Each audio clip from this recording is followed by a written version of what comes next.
Yo les postos, c'est Sacha, bienvenue dans cette nouvelle vidéo Mercato et actualité du football. Je vous rappelle, vous avez toujours moins 5% avec le code promo Sacha10 sur tous les maillots de foot de tous les championnats européens ainsi que des maillots NBA, des survêtements du Paris Saint-Germain, de tous les clubs que vous voulez, de tous les championnats européens ainsi que des maillots NBA sur le site officiel Champions 11, moins 5% avec le code promo Sacha10, livraison gratuite, profitez-en les postos. On commence avec Maxwell, les souvenirs de Maxwell sur la remontada. Dans une interview accordée à l'équipe, Maxwell est revenu sur le douloureux épisode de la remontada subie par le Paris Saint-Germain à Barcelone en 2016, vainqueur 4-0 à l'aller. Les Parisiens s'étaient inclinés 6-1 en Catalogne et quitté la Ligue des Champions dès les huitièmes de finale, une soirée impossible à oublier pour l'ancien latéral gauche parisien qui avait vécu le match depuis les tribunes. Je le cite, « J'étais impuissant, je ne pouvais rien faire », se souvient le Brésilien. J'étais assis avec Thiago Motta qui était blessé, on regardait, on discutait beaucoup du match. Ce soir-là, l'expérience aurait pu aider l'équipe, surtout quand on se souvient de l'arbitrage, si défavorable à Paris, ce qui peut créer de la tension entre les joueurs. Avoir une personne comme Thiago, par exemple, qui donne de la tranquillité, son expérience aurait été utile. On a quitté notre place en tribune à 5-1 pour Barcelone pour éviter la cohue dans les escaliers et le Paris Saint-Germain était encore qualifié, poursuit Maxwell. On avait un peu peur parce qu'on sentait les vagues arriver sur notre but. Quand on est arrivé dans le vestiaire, on a senti la vibration du stade, on a compris, Sergi Roberto venait de marquer au bout du temps additionnel pour envoyer le Barça en quart de finale. Un joueur de l'Olympique Lyonnais égratigne Neymar, considéré parmi les 3 meilleurs joueurs du monde derrière Cristiano Ronaldo et Lionel Messi.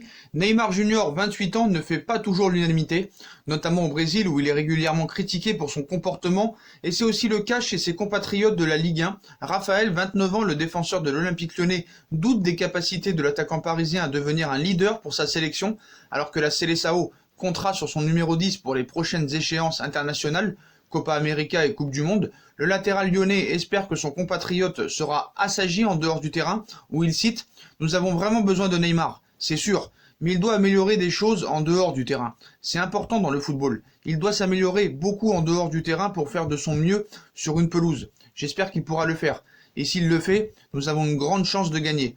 Sera-t-il assez mature pour être le leader dont le Brésil a besoin? Je pense que Neymar n'est pas un leader. Je ne pense pas qu'il soit un leader. Ce n'est pas lui, estime l'ancien joueur de Manchester United dans un entretien accordé à ESPN. Il rajoute, il peut faire de bonnes choses sur le terrain s'il est concentré. Et concentré, il est meilleur joueur du monde. Mais je crois que le football n'est pas sa priorité dans la vie. Il a tellement de choses autour de lui, il croit qu'il n'a pas besoin d'autant travailler pour être bon.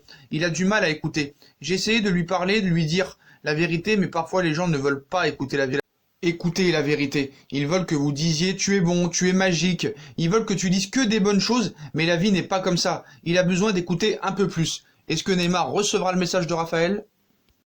Telles, Hernandez, Reguilón, quel latéral gauche pour le Paris Saint-Germain? Afin de compenser le départ imminent de Layvin Kurzawa en fin de contrat, le Paris Saint-Germain multiplie les pistes pour le poste de latéral gauche. Si Alex Telles, FC Porto, fait figure de priorité, le club de la capitale française surveille également les situations de Théo Hernandez du Milan AC et de Sergio Reguilón du Real Madrid. Même en période de confinement, Leonardo a du pain sur la planche. Entre les prolongations à gérer et les recrutements à boucler pour compenser certains départs, le directeur sportif du Paris Saint-Germain bataille sur tous les fronts.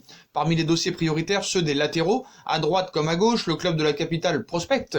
Et pour compenser le départ à venir de Layvin Kurzawa en fin de contrat, le dirigeant brésilien a plusieurs idées derrière la tête, certaines plus intéressantes que d'autres. Telles, la meilleure affaire. Depuis quelques jours, le nom d'Alex Telles revient avec insistance dans les couloirs du Parc des Princes. Le Brésilien présente l'avantage de cocher toutes les cases pour apporter une réelle plus-value au Paris Saint-Germain à un poste très longtemps négligé. Costaud, 1m81, rapide et surtout dans la force de l'âge, 27 ans, le joueur du FC Porto n'a plus qu'un an de contrat. De ce fait, il est accessible à un prix raisonnable estimé entre 20 et 25 millions d'euros. Solide et robuste défensivement, le Sud-Américain très efficace sur coup de pied arrêté peut également devenir un sacré atout offensif. La preuve, il compile 21 buts et 49 passes décisives en 183 matchs avec la formation lusitanienne depuis son arrivée en 2016. Auteur de 20 offrandes lors de l'exercice 2017-2018, Telles affiche un bilan de 10 buts et 8 passes décisives en 40 matchs cette saison. Incroyable. Pour un latéral, une arme redoutable, convoitée par Chelsea et qui pourrait faire de l'ombre à Juan Bernat en cas d'arrivée. Donc on va passer à un autre latéral. Théo Hernandez, la touche française. Ce jeudi, Tutosport nous apprend que Paris suit également de près l'évolution de Théo Hernandez. Libéré par le Real Madrid pour 20 millions d'euros l'été dernier, le Français a clairement été avec Gianluigi Donnarumma et Ismaël Bennacer le joueur du Milan AC le plus performant lors des derniers mois. Plus jeune que Telles, du haut de ses 22 ans, le frère de Lucas s'est rapidement fait un nom de l'autre côté des Alpes grâce notamment à une qualité de contre-attaque très rare. En effet, Hernandez a longtemps été le meilleur buteur, 6 réalisations du club lombard avec le réveil récent d'Ante Rebic, 7 buts, permettant très souvent aux siens d'arracher des points précieux dans la course à l'Europe. Si Milan n'est pas contre une vente, elle sera sans surprise onéreuse au regard de la marge de progression du Bleuet, sous contrat jusqu'en juin 2024. D'après la presse italienne, les dirigeants transalpins pourraient discuter à partir de 50 millions d'euros, ce qui constitue un chèque très important, même pour le Paris Saint-Germain. Paris s'intéresse aussi à Reguilón, le futur de la Roja. Enfin, la presse espagnole nous a appris en fin de semaine dernière que le club entraîné par Thomas Tuchel garde aussi un œil attentif sur Sergio Reguilón, considéré comme trop tendre par Zinedine Zidane. Le latéral gauche, sous contrat avec le Real Madrid jusqu'en juin 2023, a été prêté au FC Séville l'été dernier, une cession temporaire qui a tout d'une réussite puisque l'Iber s'est rapidement adapté au système de jeu offensif mis en place par Julian Lopetegui. Avec un but et 4 passes décisives en 22 matchs, Reguilón est pour beaucoup de spécialistes un des meilleurs à son poste en Liga depuis le coup d'envoi de l'exercice. Cela n'empêche pas la Maison Blanche de garder la porte ouverte en cas d'offre intéressante comprise entre 30 et 40 millions d'euros, un tarif important, mais le Madrilène, qui à 23 ans garde une belle marge de progression comme Hernandez, a lui aussi les qualités pour être un excellent joueur en devenir. Et si Sandro Tonali était la priorité numéro 1 au milieu de terrain au Paris Saint-Germain, en tout cas Leonardo préparerait une grosse offensive pour Sandro Tonali, alors que le FC Barcelone aurait fait irruption dans le dossier Sandro Tonali, le PSG prévoirait de surpasser le Barça en proposant une alléchante indemnité de transfert à Brescia. En janvier, une équipe très importante est venue me voir et m'a dit qu'elle voulait Tonali. Je n'ai pas fait de chiffres, mais juste une question. Le feriez-vous commencer tout de suite en Ligue des Champions ? Ils m'ont dit qu'ils le laisseraient à Brescia jusqu'à la fin de la saison. J'ai donc dit merci, mais je le garde.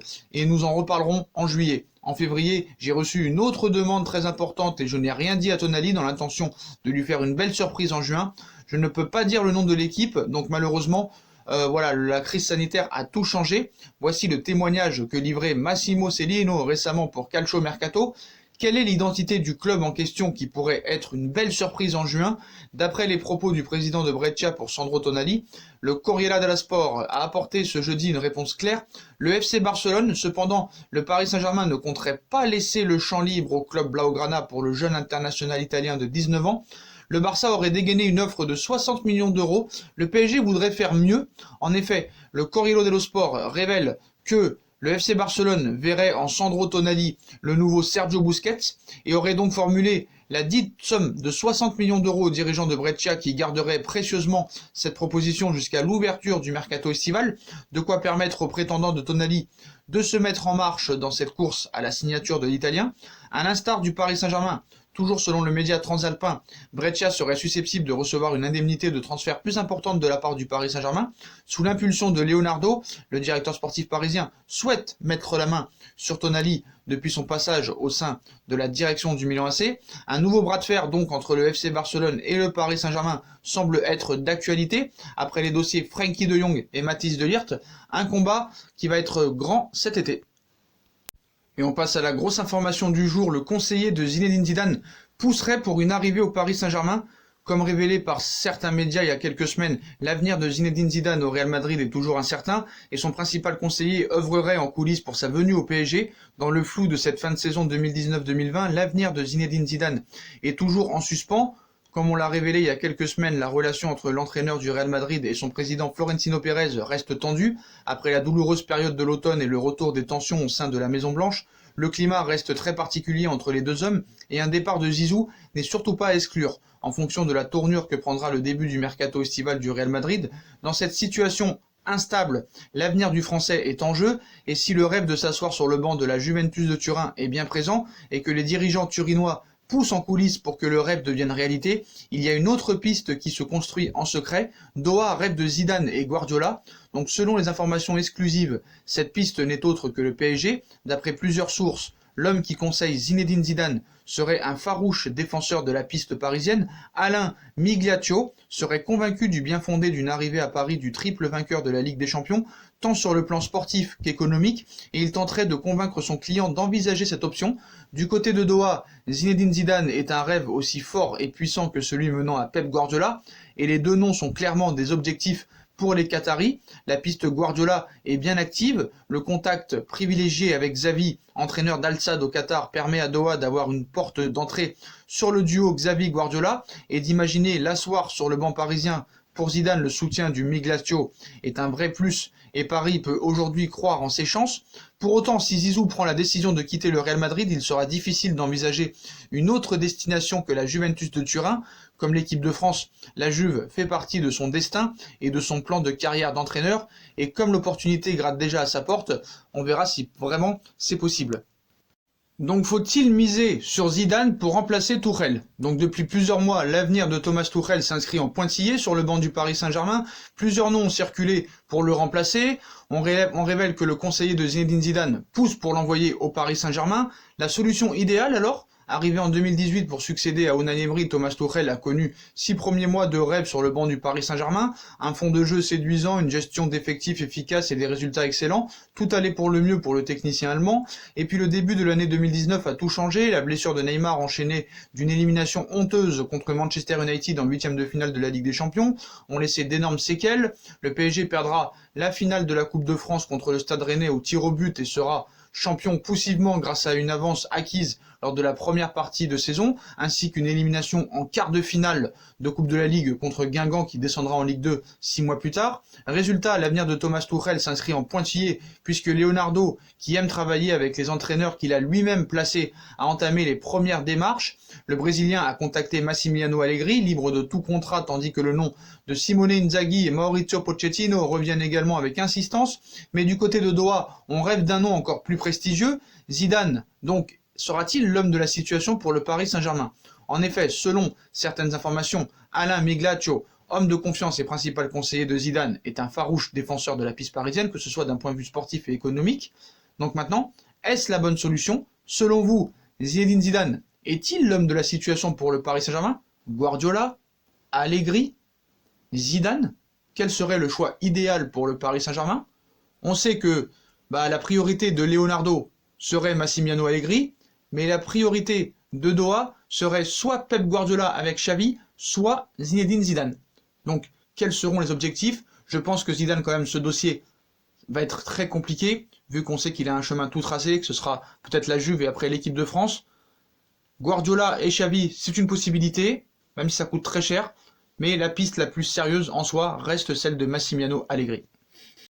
Voilà les postos, voilà pour toutes les infos mercato et actualités du football du jour. Comme d'habitude, dites-moi en commentaire ce que vous en pensez. Je compte sur vous pour bombarder la barre de like, on partage, on commente, on s'abonne, on active la petite cloche pour être tenu au courant des vidéos qui vont sortir. On me rejoint sur mes différents réseaux sociaux, Instagram, Facebook, Snapchat, Twitter, ainsi que sur Utip pour regarder les pubs gratuitement si vous voulez m'aider. Ça me rapporte quelques centimes ou faire un petit don comme vous voulez à votre guise. Voilà les postos, n'hésitez pas aussi à vous abonner à ma deuxième chaîne YouTube No Feeling qui seront en bas en lien en description. Voilà les postos, je vous souhaite une bonne continuation, prenez soin de vous et à très vite pour une nouvelle vidéo les postos. Tchuss.